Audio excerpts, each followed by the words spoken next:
साल की वो बिटिया जब शाम होने के लिए इंतजार करती है बाहर जाने के लिए, इतनी बड़ी मानवीय त्रासदी कभी किसी प्रधानमंत्री ने इसके पहले सोचा, लेकिन हमारे प्रधानमंत्री ने सोचा और हमारे प्रधानमंत्री ने शौचालय बनवाया। हर घरों पर शौचालय बनना चाहिए, ये शुरुआत करी। और जब प्रधानमंत्री जी से कह रहे थे तो कांग्रेस के एक नेता ने एक बार कहा कि हमने आपको प्रधानमंत्री शौचालय बनाने के लिए नहीं बनवाया है। प्रधानमंत्री जी क्या सोचते हैं? अरे जब इनकी सोच खत्म हो जाती है ये कांग्रेसियों की, उसके बाद से तो प्रधानमंत्री सोचते हैं। ये उतना सोच ही नहीं पाते।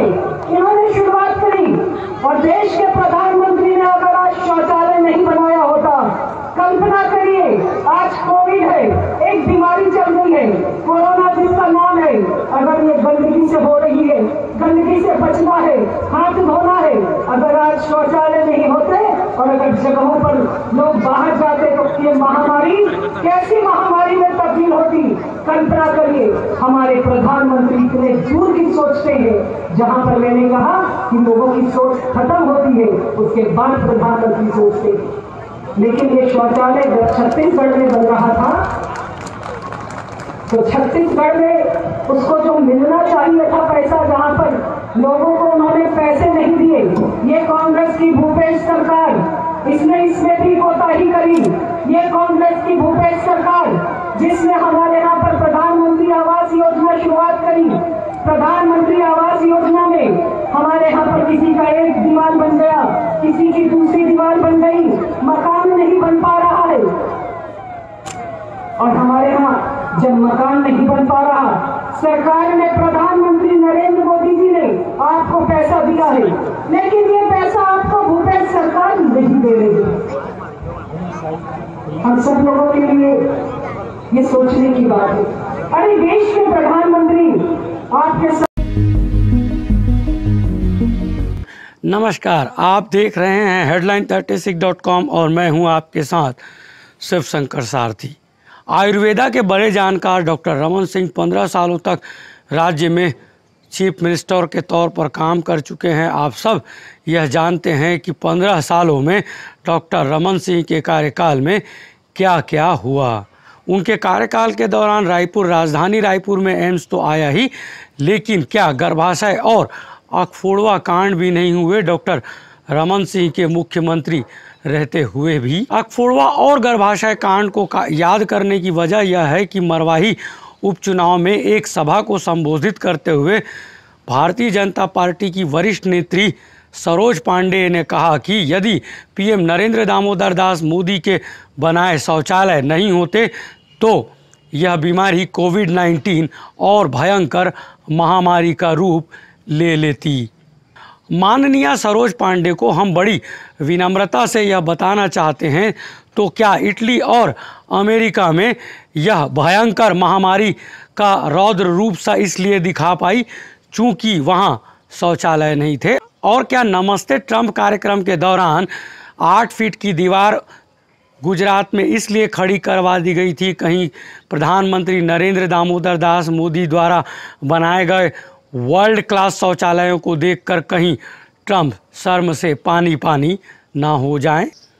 मरवाही उपचुनाव में भारतीय जनता पार्टी के लगभग सारे बड़े नेताओं ने वहां जाकर कई सभाओं को संबोधित किया है। एक मंच पर बड़े से बड़े नेता नज़र आए हैं, तो वहीं दूसरी ओर पूरी कांग्रेस के लगभग सारे बड़े नेताओं ने भी मरवाही उपचुनाव में अपने आप को झोंक दिया है। तो वहीं कांग्रेस के 50 से ज़्यादा विधायक और लगभग पूरे मंत्रिमंडल ने मरवाही उपचुनाव में अपनी ताकत झोंकी है। जाहिर है कांग्रेस के नेताओं ने या सरकार के लोगों ने भी बड़े बड़े वादे किए होंगे। तो हमें आज पत्रिका अखबार के एक ही पेज पर छपी 3 खबरों से यह याद आ रहा है कि राजधानी रायपुर में जब सारे 11 सांसदों का आना जाना लगा रहता है, राज्यसभा लोकसभा के सांसदों के साथ ही भूपेश सरकार का पूरा मंत्रिमंडल और 90 विधायक जब राजधानी रायपुर में आए दिन रहते हैं, ज़्यादातर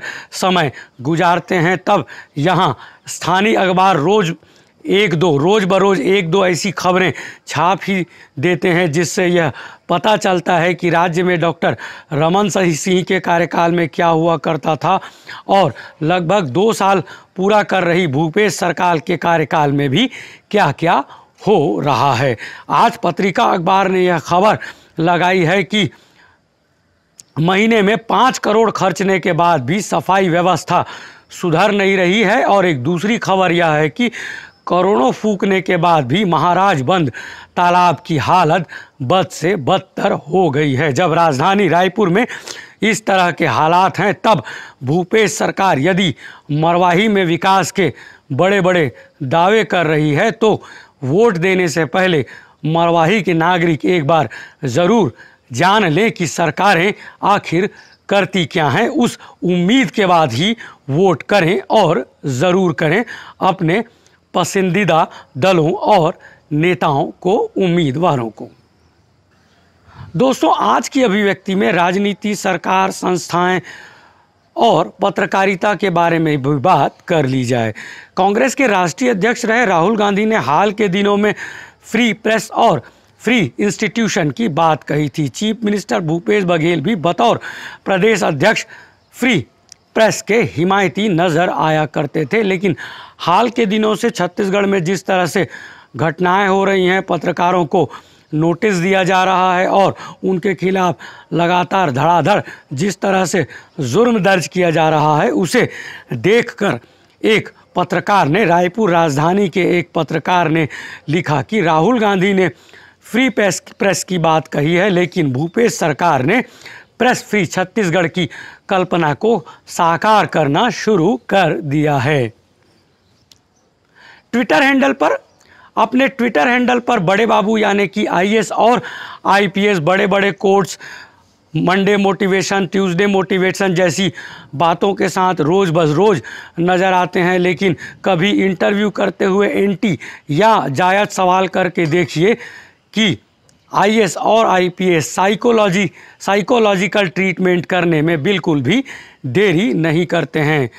बिलासपुर में जब भारतीय जनता पार्टी की सरकार थी तब कांग्रेस के कार्यालय में घुसकर पुलिस ने किस तरह से लाठीचार्ज किया था यह कांग्रेस के लोग कभी नहीं भूल सकते हैं। लेकिन अभी नवरात्रि के दौरान बिलासपुर जिले की पुलिस ने जमकर लाठीचार्ज किया है। इसी तरह का एक लाठीचार्ज बिहार के मुंगेर जिले में हुआ, लेकिन बिहार के लोग त्वरित न्याय देने में देरी नहीं करते हैं। सो वहाँ के आम लोगों ने लाठीचार्ज और गोली चालन के खिलाफ थानों में जमकर तोड़फोड़ कर दी और जमकर हिंसा भी कर दी, जिसके चलते निर्वाचन आयोग ने वहाँ के डीएम और एसपी को हटा देने का फैसला भी कर लिया। लेकिन बिलासपुर में हुई लाठीचार्ज के खिलाफ 2 अभिव्यक्तियां आई हैं। बीजेपी छत्तीसगढ़ के ट्विटर हैंडल से एक ट्वीट किया गया है जिसको लेकर एक बौद्धिक आपत्ति जताई है जी न्यूज के स्टेट हेड देवेश तिवारी ने। देवेश तिवारी साहब ने बड़ी शालीनता के साथ बीजेपी छत्तीसगढ़ के ट्विटर हैंडल में लिखी गई बातों पर एक लेख सा लिख दिया है, जिसके लिए राज्य के डीजीपी डीएम अवस्थी साहब को एक सार्वजनिक साधुवाद जरूर देना चाहिए युवा पत्रकार देवेश तिवारी को। तो दूसरी ओर भारतीय जनता पार्टी में प्रवक्ता रहे गौरीशंकर श्रीवास ने अपनी शैली में बिलासपुर में हुई लाठीचार्ज को लेकर एक आलोचना की सोशल मीडिया में, जिसे लपक लिया English news channel times now ने। जी न्यूज के स्टेट हेड देवेश तिवारी ने क्या लिखा है बीजेपी छत्तीसगढ़ के मसले पर, उनके फेसबुक अकाउंट में जाकर ज़रूर पढ़िएगा। हम एक स्क्रीनशॉट तो यहाँ दे ही दे रहे हैं। तो उसी तरह से भारतीय जनता पार्टी में प्रवक्ता रहे गौरीशंकर श्रीवास ने क्या कहा है बिलासपुर में हुई लाठीचार्ज के बारे में, यह भी आप उनके फेसबुक अकाउंट में जाकर ज़रूर देखें। एक स्क्रीनशॉट हम इस न्यूज़ के साथ, अभिव्यक्ति के साथ दे ही दे रहे हैं।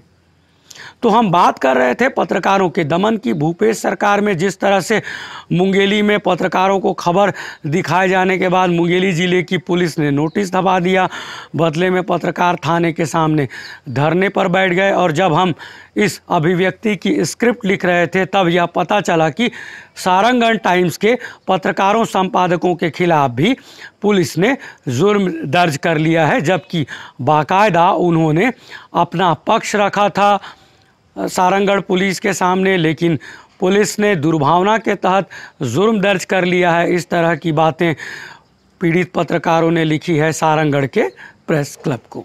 आप देख रहे थे headline36.com।